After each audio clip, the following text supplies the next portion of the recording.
Bonjour à tous, nous poursuivons aujourd'hui avec la Mishnah Zayin, la 7e Mishnah du 9e Pérek. Nous sommes toujours dans le même sujet concernant celui qui prend un terrain, qui accepte un terrain sous forme de harisut ou sous forme de chachirut. C'est-à-dire, comme nous l'avons vu, l'agriculteur va travailler dans un terrain et il se fera payer en prenant la récolte qu'il récupérera de ce terrain et il devra verser au propriétaire du terrain un pourcentage, la moitié, le tiers ou le quart. Ça c'est le haris, le métayer qui va travailler et va payer en fonction donc du rendement de ce que la terre va produire. Mais il y a aussi le chocher, c'est-à-dire il prend le terrain et il va payer au propriétaire du terrain, il va lui donner une certaine quantité, que ce soit de récolte ou d'argent, mais peu importe combien le terrain produira. Il doit lui verser tant et tant par année.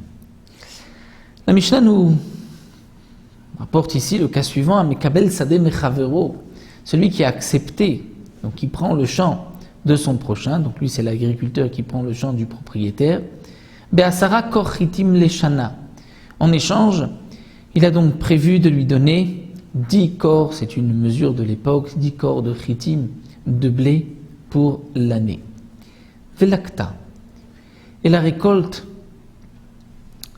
a reçu un coup, par des vents chauds. Puis il est mis sur la récolte, et donc la récolte n'est pas aussi bonne, n'est pas de bonne qualité que ce qui avait été prévu. Est-ce que le propriétaire du terrain peut exiger 10 corps de blé, mais d'un autre terrain? Eh bien non, notenlo mitocha. L'agriculteur lui donnera mitocha, c'est-à-dire de la récolte qui se trouve dans ce terrain, que le terrain a produit, même si c'est vrai que la récolte n'était pas extraordinaire. Puisque c'est dans la qualité de la récolte, donc l'agriculteur donnera au propriétaire ce qu'il avait prévu avec lui.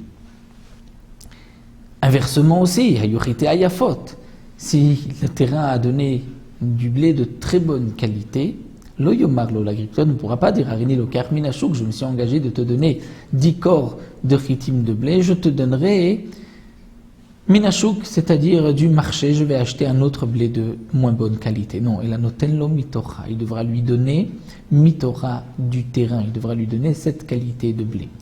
Donc nous voyons de cette Mishnah que dans les deux sens, aussi bien si le terrain a produit un blé de mauvaise qualité ou si c'est de bonne qualité, il donnera que le blé de ce terrain. Ce n'est pas comme la quantité, où nous avons vu que si le terrain n'a pas donné une grande quantité, malgré tout, il se doit de lui verser 10 corps de chitim, et là, il achètera d'ailleurs le blé s'il en manque, parce que dans la quantité, puisqu'il s'est engagé à une certaine mesure, une certaine quantité, là, il devra donner, peu importe la production du terrain, mais dans la qualité du blé, il devra lui donner ce que le terrain a produit. Donc le propriétaire ne pourra pas exiger un meilleur blé et l'agriculteur ne pourra pas lui donner un blé moins bon que celui qui a poussé dans ce champ-là. Donc ça c'est ce que la Mishnah nous enseigne. Donc même bechachirut, lorsque c'était une quantité prévue à l'avance, bien sûr que si c'est un haris, le métayer, qui va payer en fonction du pourcentage de la production, là c'est évident qu'il lui donnera de ce que le terrain a produit. Le chidouche, la nouveauté de la Mishnah, c'est que même dans le cas de chachirut, il lui donnera le blé que le terrain a produit. Là, on se retrouvera avec la Mishnah Chet, qui est donc là, encore une de Mishnayot concernant les dynimes du chocher du métayer, et ensuite on passera à un autre sujet.